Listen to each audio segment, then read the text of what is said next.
खरा बढ़ुछि खोर्धा जिला Tangi block Kantalbai panchayat Kantalbai Bengali colony में बढ़ुछि जलकष्ट 1 और 2 नंबर वार्डर बासिंदा पानी होउछन्ति डहल विकल बारंबार स्थानीय प्रशासन पाखरे गुहारी कले मध्य फलशून तो वीडियो कहते खूब शीघ्र हेब समस्यार समाधान।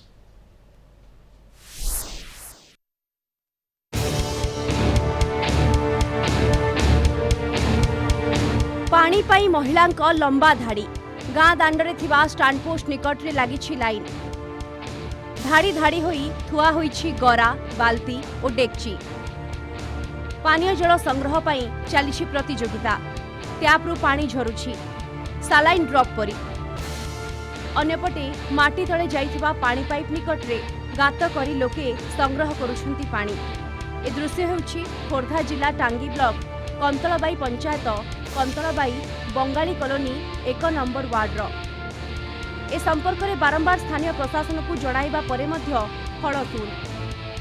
पानी पाई तो आमर ये सब असुविधा मुझे ये 20 वर्ष है आसिकी रही कंतलबाई कॉलोनी रे तेंतुलियापड़ा ग्राम छाड़ी आसिक रही घर करी मोर पानी सुविधा ना 20 वर्ष पर कल गोटे ट्यूबवेल गले से ट्यूबवेल भी पानी ना से मुंडे भी गोटे ट्यूबवेल से ट्यूबवेल भी पानी ना सरकार आमको प्रतिश्रुति देले आम गात करके कूह खोलिकी तुमको पानी आणिकी दुआर मुहर दबू कहीं से सरकार कौटी ना आम कौटी एवं तो आम दुआर मुहर गोटे लगी सारे गोटे टैप लगे देती मुहर से 20 वर्ष है पड़ी से टैप मो घर को टिके भी पानी जाऊनी। कंतलबाई गाँ भीतर गोटे टैंकी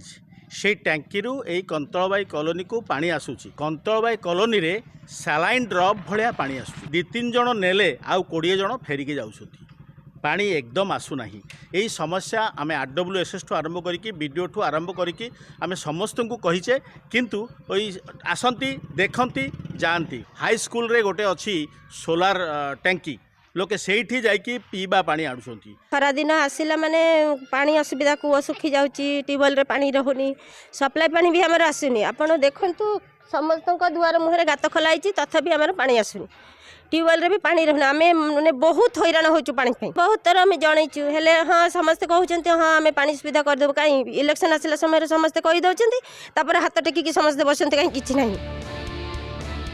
जल कष्ट दूर पाई गाँ मुंडरे ओभरहेड टांकी निर्माण पाई काम आरंभ होइतिला किंतु काहेकि कार्य बंद होईछि कहा पाखरे खबर नाही। टांगी वीडियो लोकों को अभियोग सत बोली कहिबा सहित समस्यार खूब शीघ्र समाधान करिबु बोली कहिसंती। हाँ आम एक्चुअली एबे इनफॉरमेशन पाइलु कि वार्ड नंबर 1 और वार्ड नंबर 2 जो कंतलबाई अच्छी से पानी समस्या अच्छी आम एबे जस्ट मु कथा हेली हमर RWSS जी अच्छा से ऑलरेडी गोटे ट्यूबवेल सैंक्शन होगी आसी आम बहुत जल्दी से ट्यूबवेल खोलवा स्टार्ट करदेबू आ बाकी जो वाटर प्रॉब्लम अच्छी से आम वाटर टैंकर लगे व्यवस्था कर दीर्घ 4 वर्ष है प्रशासन पाखर आरंभ कर सरकारी अधिकारी पाखे से गुहारी कर निजर टिके पानीय जल सुव्यवस्था पाइप पानी लगी टैंकी खोलने समस्त प्रकार व्यवस्था होती किंतु आज पर्यंत से पाइप रे ठीक भाव में पानी आसीपार जो से नाना समस्या गति कर देखा बाकी रहा कंतलबाई 1 नंबर और 2 नंबर कॉलोनी लोकों सरकार कौन व्यवस्था करुँच प्रशासन केते तत्पर होची सेमानकु एई पानीय जल देवाई। खोर्धा जिला टांगी मनोज कुमार नायडू कलिंग टीवी।